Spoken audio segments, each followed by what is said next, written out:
Assalamualaikum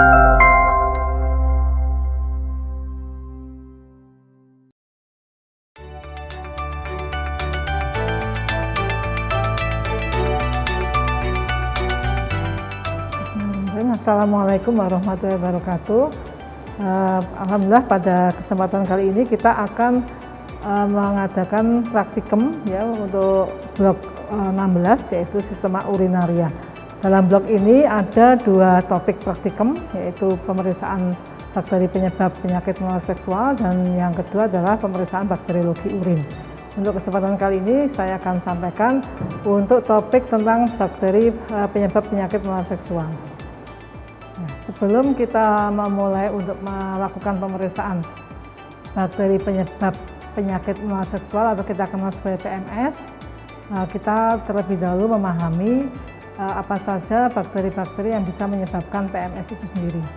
Jadi pengertian penyakit menular seksual atau sekarang juga bisa disebut sebagai IMS ya, infeksi menular seksual, itu adalah penyakit infeksi yang umumnya ditularkan melalui hubungan seks ya, yang sifatnya biasanya tidak aman ya, meskipun ada juga yang aman ya. Kemudian transmisi atau penularannya bisa melalui darah, kemudian sperma, cairan vagina ataupun cairan tubuh lainnya. Ya, kemudian untuk penyebaran sendiri sebenarnya tidak semata-mata bisa karena hubungan seksual, tapi juga bisa dari seorang ibu kepada bayinya. Jadi pada saat seorang ibu menderita PMS, maka pada saat dia melahirkan bayinya, maka dia bisa menularkan penyakit PMS itu ke bayi yang dilahirkan. Ini sebenarnya kalau kita melihat macam-macam penyakit infeksi pada saluran kemih dan reproduksi atau tadi ya yang memang banyak kita sebut sebagai PMS, itu tergantung organ mana yang terinfeksi ya, seperti di sistem urinaria, beberapa penyakit yang terjadi di situ misalnya sistitis ya, pyelonefritis dan leptospirosis. Ini yang banyak di sistem urinaria. Mungkin nanti ini akan dijelaskan ya dan dilakukan praktikum di topik berikutnya. Patogen penyebabnya sangat bervariasi juga, terutama bisa bakteri batang gram negatif seperti E. coli, Escherichia coli, kemudian Staphylococcus saprophyticus ya, ini penyebab dari sistitis maupun pyelonefritis. Kemudian secara karakteristik akan timbul gangguan dalam berkemih ya, kemudian ada keluhan demam. Nah, ini kadang juga kalau pada kondisi yang sudah berat itu terjadi hematuri atau urinnya tampak merah ya, seperti itu.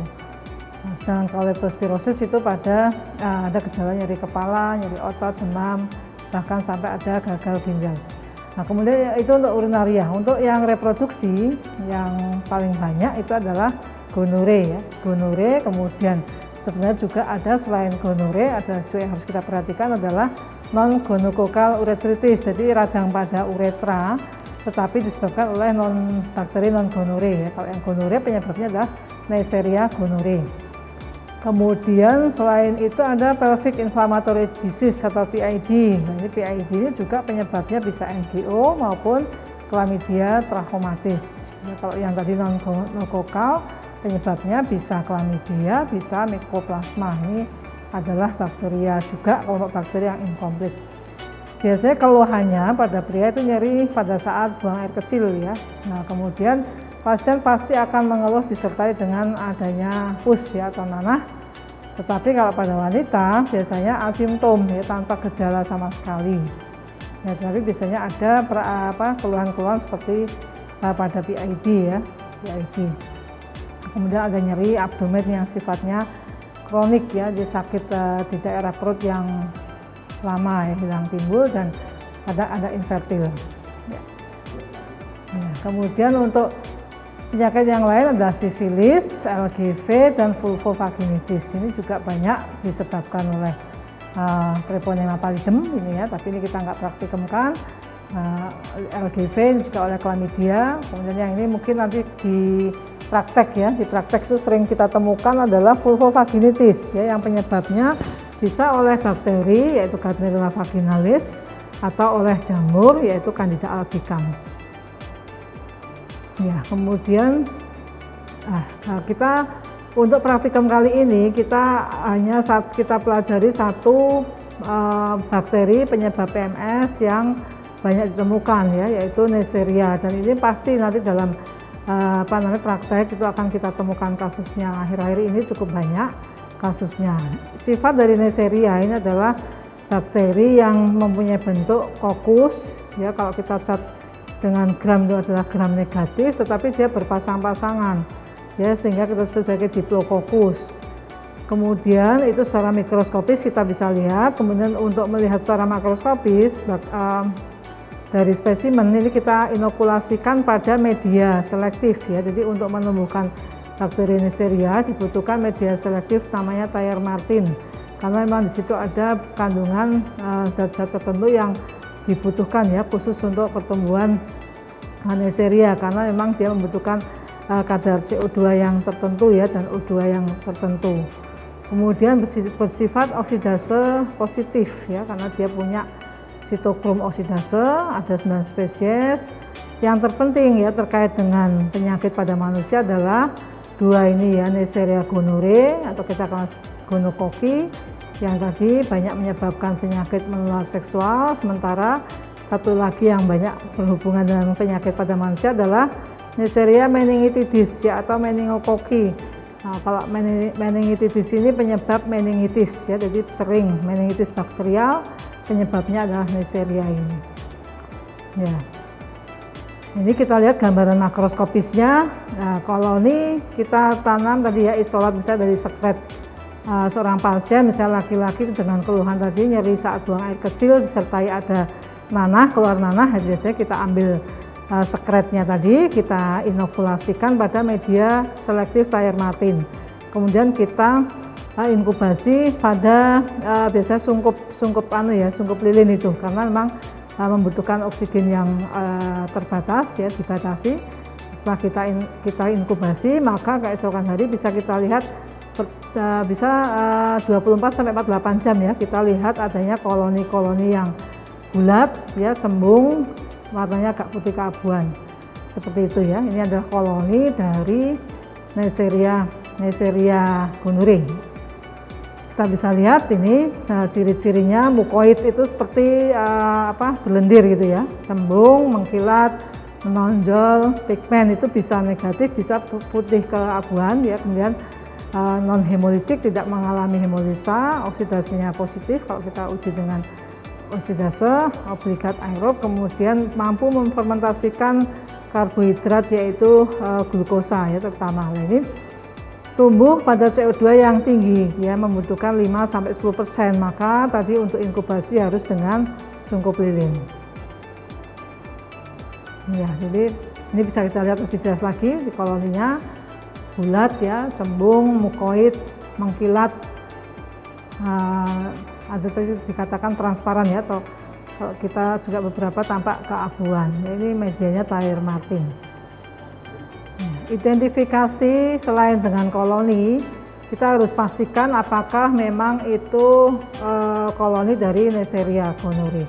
Untuk melakukan konfirmasi, kita lakukan pemeriksaan mikroskopis. Kita ambil tadi koloninya, kita buat sediaan, kemudian kita lakukan pengecatan dengan gram, pengecatan gram. Nah, kemudian kita lihat di bawah mikroskop. Apabila koloni tadi memang Neisseria gonorrhoeae, maka akan kita temukan bakteri-bakteri yang berbentuk kokus berpasangan ya, diplococcus, yang tampak berwarna pink ya, pink karena memang dia gramnya gram negatif. Jadi kemudian yang spesifik lagi bahwa dia berada di dalam sel ya, atau intraseluler dari polimorfonuklear, sel-sel darah putih ya, PMN, sel PMN. Nah, ini spesifik ditunjukkan dengan tanda panah itu ya. Jadi di PMN yang cukup banyak itu biasanya kan di pus kan itu isinya nanah ya. Nanah itu kan isinya banyak PMN, itu PMN di situ. Dalam PMN banyak ditemukan bakteri Diplococcus intraseluler, kemudian ini seperti biji kopi ya, dikatakan seperti itu, kemudian ukurannya seperti itu ya. Jadi itu khas.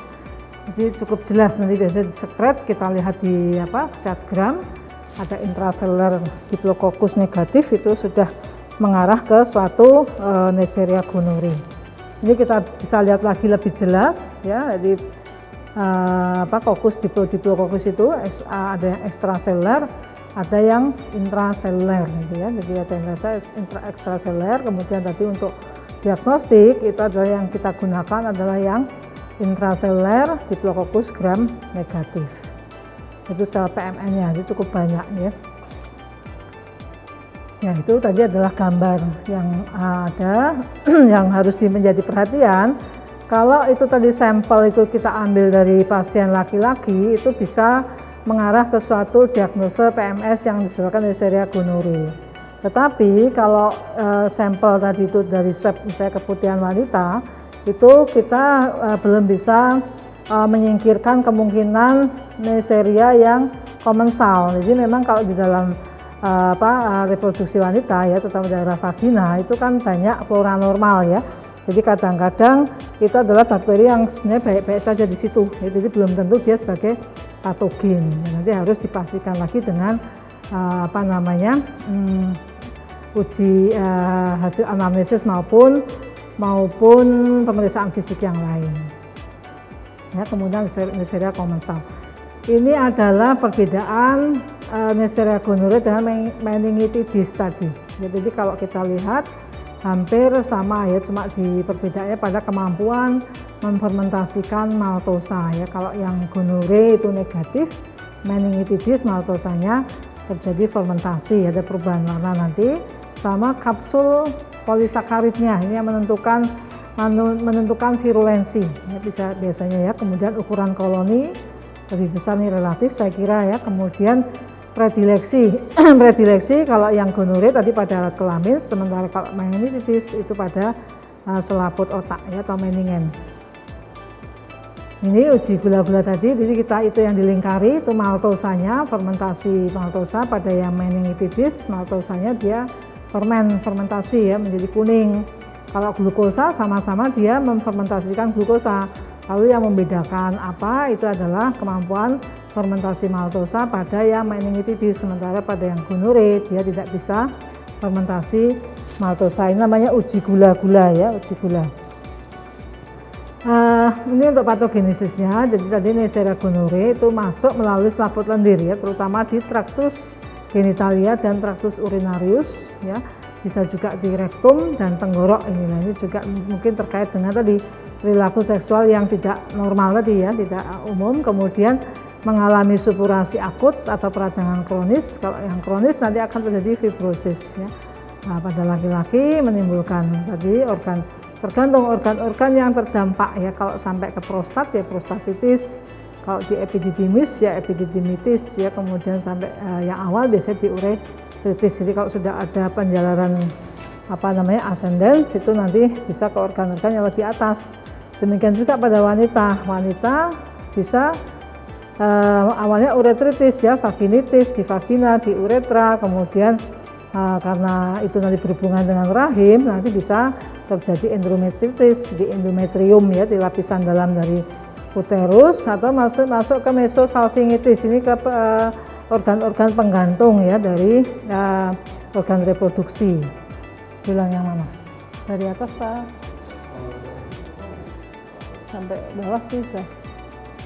Wanita. Ya, bilang aja ya. Berikut kita sampaikan patogenesis ya, atau gejala klinis yang muncul apabila seseorang terinfeksi oleh Neisseria gonorrhoeae. Ya, jadi pintu masuknya adalah selaput lendir ya, selaput mukosa, baik itu di traktus genitalia maupun di traktus urinarius. Ada juga masuk ke rektum ya, gastrointestinal ini ya, maupun tenggorok ya. Ini biasanya terkait dengan perilaku seksual yang tidak normal biasanya seperti itu. Kemudian bisa mengalami supurasi yang sifatnya akut, kemudian bisa berlanjut pada peradangan yang sifatnya kronis. Nah, nanti kalau kronis ini akan berakibat terjadinya fibrosis. Pada fase-fase akut pada laki-laki biasanya terjadi pada uretra ya. Kemudian kalau terjadi penyebaran infeksi secara ascendens, maka akan menginfeksi juga organ-organ di atasnya, yaitu prostat ya. Kita sebut prostatitis atau epididymis menjadi epididimitis. Ya, kemudian kalau pada wanita itu bisa ya uretritis, vaginitis di awal, kemudian dia akan menyebar secara ascendens, mengalami endometritis ini pada lapisan endometrium, kemudian bisa juga ke penggantung, mesosalpingitis, dan sampai meluas ke pelvis ya, kita sebut pelvisitis. Nah, ini sepertinya sepele, cuma harus diperhatikan komplikasi yang muncul, infeksi-infeksi pada organ-organ tersebut bisa berakibat pada infertil ya, orang nggak bisa punya anak karena ada tadi fibrosis ya, sehingga ada saluran dari reproduksinya itu yang tertutup ya. Jadi ini kasusnya juga cukup banyak ya, di pada orang-orang dengan kebiasaan seksual yang tidak bagus ya, kemudian tidak baik, dia mengalami infeksi pada pada sistem reproduksi, sehingga dia menjadi infertil, dia tidak punya anak. Terus ya, ini gambarnya mungkin kita bisa lihat ada eksudat itu ya, ada eksudat lendir dari OUE ya, kalau yang sebelah kiri ini atau cervical exudat dari cervix, kemudian sebelah kanan itu adalah dari OUE penis, kemudian kalau yang sebelah kiri lagi apa itu enggak visualisnya ya, ini gambaran adanya juga gonococcal infection yang menyebar ini ya, sebelah kanan sendiri ya, kaki ya. Ya, terus untuk pemeriksaan apabila misalnya ada pasien yang datang ya ke tempat praktek, kemudian dengan keluhan tadi, buang air kecil yang nyeri, kemudian disertai nanah ya, kemudian atau keputihan kalau wanita, nah kita bisa lakukan pemeriksaan penunjang diagnostik laboratorium, yaitu dengan mengambil bahan pemeriksaan. Apa bahan pemeriksaan yang bisa kita ambil, yaitu dari pus tadi, dari nanahnya, atau sekret uretra ya, atau kita ambil dengan cervix ya, dari cervix tadi kan ada juga cervical discharge ya, tapi ini harus pemeriksaan gin, atau dari prostat atau mukosa laring ya, kita swab, nah, atau bahkan dari cairan sinovial ini ya, dari cairan sendi kalau memang sudah ada penyebaran. Nah, kemudian spesimen tadi kita tanam sebenarnya ya, kita inokulasi itu, yang kultur itu, inokulasi pada media tayar martin, kemudian diinkubasi pakai sungkup lilin tadi supaya CO2-nya itu hanya bisa dapatkan 5-10%. Kita tunggu sampai 48 jam ya, jadi memang kadang-kadang membutuhkan sekitar 2 hari. Ya.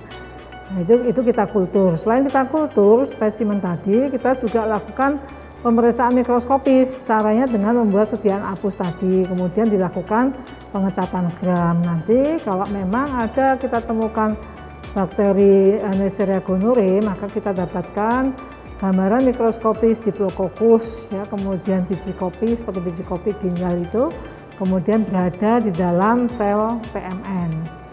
Dia tidak berspora dan tidak motil ya. Nah, kemudian setelah dikultur dan dimikros, maka kita amati juga koloninya. Koloninya tadi mukoid, cembung, mengkilat, menonjol, ya, transparan, tidak mengalami hemolisis ya. Kemudian ini kita harus sabar ya, menunggu 48 jam ya, 2 hari. Berbeda dengan bakteri pada umumnya, cepat ya, cepat satu digores pagi, besoknya sudah bisa tumbuh. Ya, ini aerob obligat, oksidasinya positif, fermentasi glukosa tadi ya. Untuk maltosanya negatif, cuma hanya glukosa saja, kemudian tumbuh pada itu. Kalau misalnya pemeriksaan kultur dan mikroskopis itu kita kesulitan ya, atau mungkin pasien datang hanya dengan riwayat ya, tadi ada sekret vagina, ada discharge ya, discharge dari uretra, maka kita bisa lakukan pemeriksaan serologik ya. Jadi kalau kita sudah tidak bisa dapatkan lagi bakterinya, kita bisa lakukan pemeriksaan serologi, yaitu kita mau identifikasi adanya antibodi atau antigen yang ada di dalam darah ya, karena kan serologi kita ambil dari serum, dari darah ya, biasanya kita terutama mendeteksi adanya antibodi, karena kalau antigen biasanya sudah tidak bisa kedetek lagi kalau orang datang dengan gejalanya yang sudah nggak ada, tapi dia punya kecurigaan riwayat PMS oleh Neisseria gonorrhoeae tadi. Praktikum kita kali ini kita hanya melakukan pemeriksaan pengamatan untuk pemeriksaan bakteri penyebab PMS ya. Tujuannya adalah melakukan pemeriksaan penunjang laboratorium pada penyakit pada infeksi menular seksual ya. Kemudian tujuan yang kedua melakukan identifikasi NGO ini Neisseria gonorrhoeae berdasarkan pemeriksaan makroskopis, mikroskopis dan uji gula-gula. Alat dan bahan yang kita butuhkan adalah preparat mikroskopis NGO, nanti kita lihat di bawah mikroskop ya. Kemudian koloninya, koloni NGO yang kita tumbuhkan pada media Thayer Martin, uji gula-gula ya, mikroskop dan minyak imersi untuk pengamatan mikroskopisnya. Ya, karena ini praktikum ini cukup sederhana dan pengamatan tidak melakukan apapun, kita sudah buatkan tadi ya mikroskopis, makros dan uji gulanya.